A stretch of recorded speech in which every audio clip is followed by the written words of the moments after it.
پہنچانی. کچھ کیسز تھے جو ہم نے ٹریس کیے, اہم نوعیت کے کیسز تھے, اس میں لوگوں کا انٹرسٹ بھی تھا, ہائی پروفائل کیسز تھے.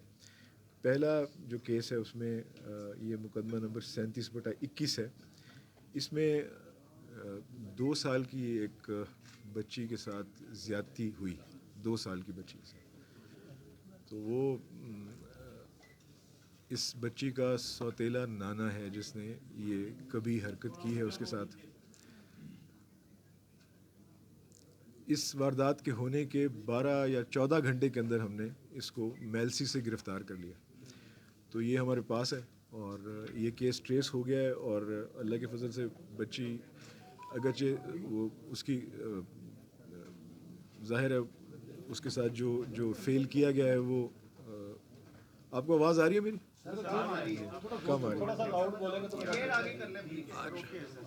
نہیں تو اتنے مائکس ہیں. اچھا چلیے. اچھا تو بچی جو ہے وہ ہاسپٹلائز تھی, اب اس کی حالت اللہ کے فضل سے ٹھیک ہے, بندہ ہم نے پکڑ لیا, کیس ٹریس ہو گیا. یہ آپ کے علم میں ہم نے دینا تھا. دوسرا ایک اوبر قتل کیس تھا بڑا مشہور, آپ کے علم میں ہوگا, جس میں ایک اوبر جو ٹیکسی تھی اس کو سنیچ بھی کیا گیا تھا اور اس کے ڈرائیور کا مرڈر ہوا تھا. اس میں جو اس کا ملزم ہے وہ ہم نے گرفتار کر لیا ہے. اس نے نہ صرف یہ کہ گاڑی بھگا کر لے گیا تھا, بلکہ جو ڈرائیور کی جیب میں کچھ پیسے تھے اور نقدی تھی اور اس کا کارڈز وغیرہ بھی تھے وہ بھی لے گیا تھا. اس کے بعد یہ ظاہر ہے فرار ہو گیا, لیکن ہم نے اس کو گرفتار کر لیا ہے اور اس نے کنفیشن بھی کر لیا ہے. تو یہ کافی سیریس میٹر تھا اور اس پہ ہائی پروفائل کا کیس تھا. آپ نے بھی کئی دفعہ اس سلسلے میں ہم سے بات کی, تو وہ اللہ کا شکر ہے کہ ہم نے اس کیس کو ٹریس کر لیا, گرفتار ہو گیا. یہ جی اس میں ایک ہی ملزم ہے. ستو قتلہ تھانے کا ایک کیس تھا, بلکہ کئی کیسز تھے جس میں ایک پورا گینگ انوالو تھا. اس کا نام ہے جنید عرف جیدی گینگ. یہ بڑا نوٹوریس گینگ ہے. اس کے 3 ملزمان تھے, یعنی 3 اس کے ممبرس تھے. وہ تینوں ہم نے گرفتار کر لیے ہیں. اس میں حیدر علی عرف محمد لقمان, جاوید احمد اور محمد فاروق.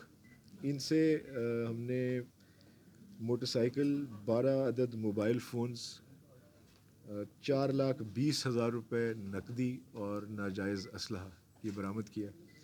اور یہ آپ کے علم میں شاید ہو, یہ چائے خانے والا کیس ہے.